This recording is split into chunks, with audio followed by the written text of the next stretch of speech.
আচ্ছা তুমি তো গ্রামে প্রথমবার এলে তাই না? খুব মজা হচ্ছে।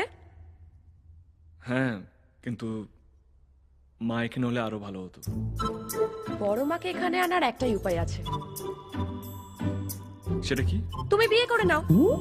ছেলের বিয়ে আসবে না? আহ, আচ্ছা, বাইকের পেছনের সিটটা খালি না কেউ বসে আছে? মানে? গার্লফ্রেন্ড। টেক ইট ইজি, আমাকে বলতে পারো, আমি কাউকে বলবো না।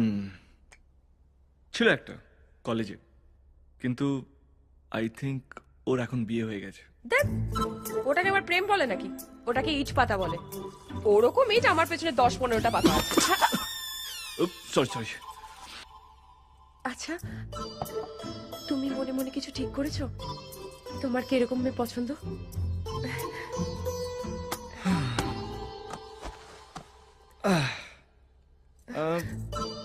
যেহেতু আমি লম্বা, আমার বউ লম্বা হতে হবে আমার মতো। লম্বা? লম্বা দিয়ে কি করবে? সিলিং ফ্যান পরিষ্কার করবে? অদ্ভুত। মেয়েদের হাইট ছেলেদের কাঁধ অব্দি হওয়া উচিত, তাহলে ঠিকঠাক ম্যাচ করবে।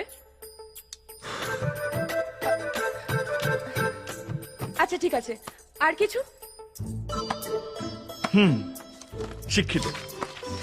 আমার বউকে শিক্ষিত হতে হবে, MA MCom হলে ভালো হয়। কি ভালো হয়? এমএ বিয়ে দিয়ে কি খাবে? শোনো, দুজনে যদি প্রচুর লেখাপড়া জানে তারা কিছুতেই সুখী হতে পারে না, সারাক্ষণ সংসারে অশান্তি হয়। ছেলেপুলে মানুষ করার জন্য A for apple, B for bat, আর রান্না বান্না, এই 3টে জানলেই হলো। আমার ভগবান মাথা দিয়েছে, একটু কাজে লাগাও।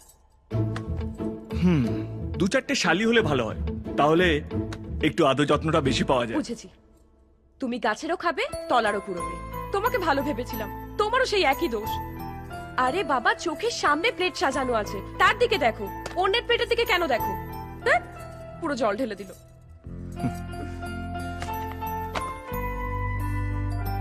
বিয়ে হলো নিজের জীবনটা ভরসা করে আরেকজনের হাতে তুলে দেওয়া, কিন্তু দেওয়ার আগে দেখতে হবে সে যেন তার ভার, তার মান দুটোই রাখতে পারে।